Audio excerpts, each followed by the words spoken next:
ভাবিয়ে কয় এবারে এ কন্যার মা, এবারে এ বরের মা। তো আমরা আসলে কোন দিকে যাব? সারা বাংলাদেশের গণমাধ্যম জুড়ে যখন সয়লাভ হয়ে গেল যে ডক্টর মোহাম্মদ ইউনূস তিনি যে কোনো সময় আওয়ামী লীগের কার্যক্রমের উপর যে নিষেধাজ্ঞা আছে সেটা তুলে নেওয়া হতে পারে, এটা নিয়ে পুরো রাষ্ট্র অস্থির হয়ে গেল। ডক্টর ইউনূসকে হটানোর ঘোষণা চলে আসলো সাংবাদিক ইলিয়াসের পক্ষ থেকে, এনসিপির পক্ষ থেকে পতনের কথা বলা হচ্ছে, সবাই সমালোচনা করছে। তখন সবাইকে চমকে দিয়ে আমাদের বাংলাদেশের মিডিয়াতে নতুন আরেকটা নিউজ আসলো যে ডক্টর মোহাম্মদ ইউনূস নাকি এই কথা বলেনি নাই।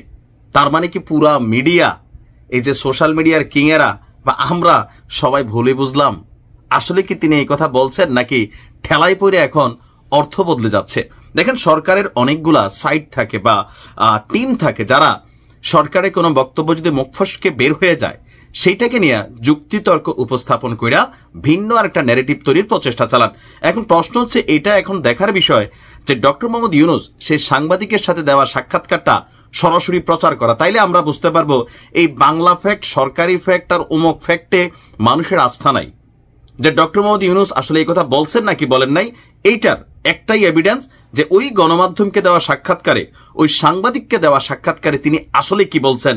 যদি না বলে থাকেন তাহলে কোন মিডিয়া প্রথম এই তথ্যটা সামনে নিয়ে আসলো তাদের বিচার হওয়া উচিত। কারণ আমরা তো গণমাধ্যমকে কোট করেই আপনাদের সামনে তথ্য দেই। সাংবাদিক ইলিয়াস কি ভুল করলো? আসুন, জি, আমরা নাকি সবাই ভুল করছি। অন্তর্বর্তী সরকারের প্রধান উপদেষ্টা অধ্যাপক ডক্টর মোহাম্মদ ইউনূসের বক্তব্য ভুলভাবে প্রচার করে বিভ্রান্তি সৃষ্টির অপচেষ্টা শনাক্ত করেছে কে? প্রেস ইনস্টিটিউট বাংলাদেশের। আমরা যদি দেখি এখানে যে প্রতিষ্ঠানটার নাম প্রেস ইনস্টিটিউট বাংলাদেশ। আচ্ছা, তো তাদের কাজটা কি? তাদের কাজটা হচ্ছে, তারা বলছে যে ফ্যাক্ট চেক এবং media research team Bangla fact, এটা আবার কোন ফ্যাক্ট আমি জানি না।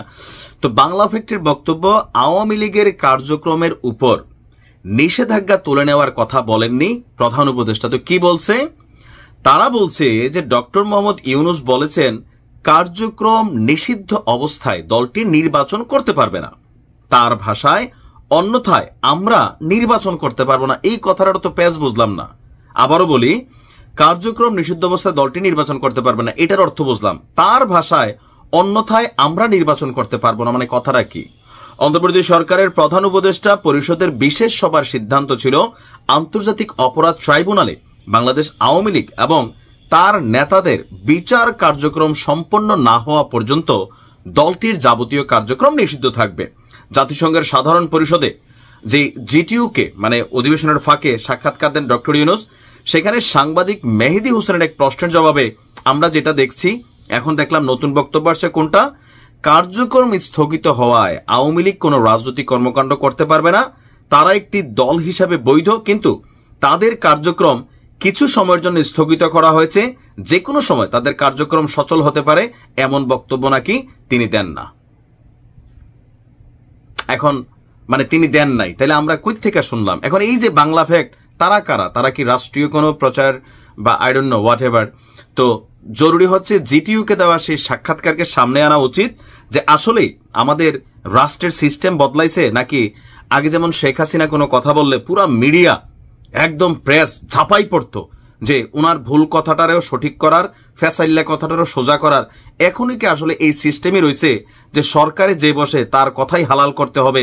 এখন এটাকে হালাল নাকি মিথ্যা এটা প্রমাণের জন্য একটাই উপায়, যে যেই টিভিকে তিনি সাক্ষাৎকার দিয়েছেন সেখান থেকে সাক্ষাৎকারের অংশবিশেষ আমরা দেখতে চাই। প্রশ্নটা কি ছিল, উত্তরটা কি ছিল? নয়তো এখন ওনার এই অবস্থানটা মানুষের কাছে অনেকেই মনে করবে যে সরকার চাপ দিয়ে একটা বিবৃতি দেওয়াইছে বা একটা বক্তব্য দেওয়াইছে। আবার হইতে পারে তিনি বলেনও নাই।